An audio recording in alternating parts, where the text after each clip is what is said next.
Bonjour à vous tous. Nous voici samedi le 21 mars et on est là pour pouvoir partager avec vous certaines annonces, mais aussi quelques versets de la parole de Dieu.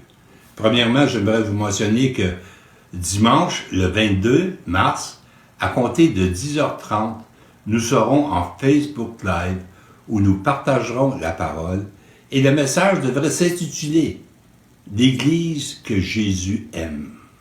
Alors, je vous encourage à être là et à être des nôtres. Et voici maintenant ce que j'aimerais partager avec vous. Le psalmiste qu'on retrouve dans la parole de Dieu nous apprend certaines choses aujourd'hui. Prenons par exemple le psaume 42 ainsi que le psaume 43.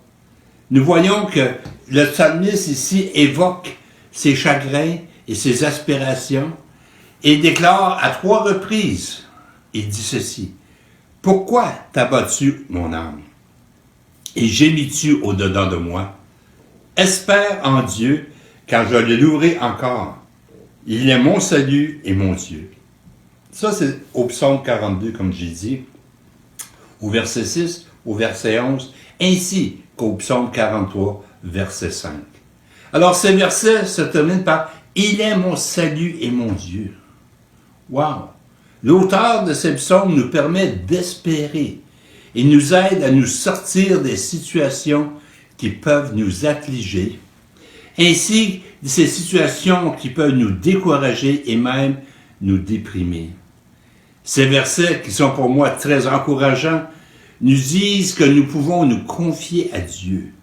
Ils nous disent qu'un jour, nous le louerons pour son aide, car il nous secourt de façon volontaire. Dieu s'implique volontairement. Ces versets nous disent que Dieu interviendra et nous aidera personnellement en cas de besoin. Le psalmiste nous encourage à nous confier à notre Créateur, à lui demander de nous aider, sachant qu'il le fera. Quelle que soit notre situation, notre Père Céleste souhaite être présent et nous donne la force dont nous avons besoin, et ceci par son Saint-Esprit. L'expression de notre visage peut changer, peut partir de la tristesse à la joie, du fait de son appui et de sa présence. Alors je vous encourage à méditer ces 2 psaumes, je vous encourage également à le prier, lui demander son aide. Je vous encourage à nourrir votre foi.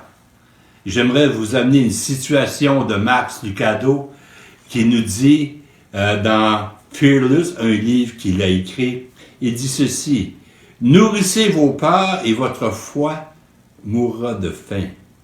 Nourrissez votre foi et vos peurs mourront de faim. » Alors, qu'allez-vous nourrir aujourd'hui? Je vous encourage à nourrir votre foi. Prenons un instant pour prier. Père, merci pour ta parole.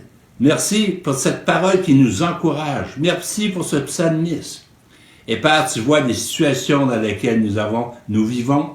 Tu vois les situations dans lesquelles nous avons besoin d'aide. Alors, on te demande d'agir, Seigneur. Père Céleste, on te remercie de ce que tu fais et ce que tu vas continuer de faire dans chacune de nos vies. Merci pour ton Fils Jésus. Merci pour ton Saint-Esprit. Au nom de Jésus, je prie. Amen. Amen. N'oubliez pas, nourrissez votre foi et on se voit dimanche le 22 à 10h30. Soyez bénis.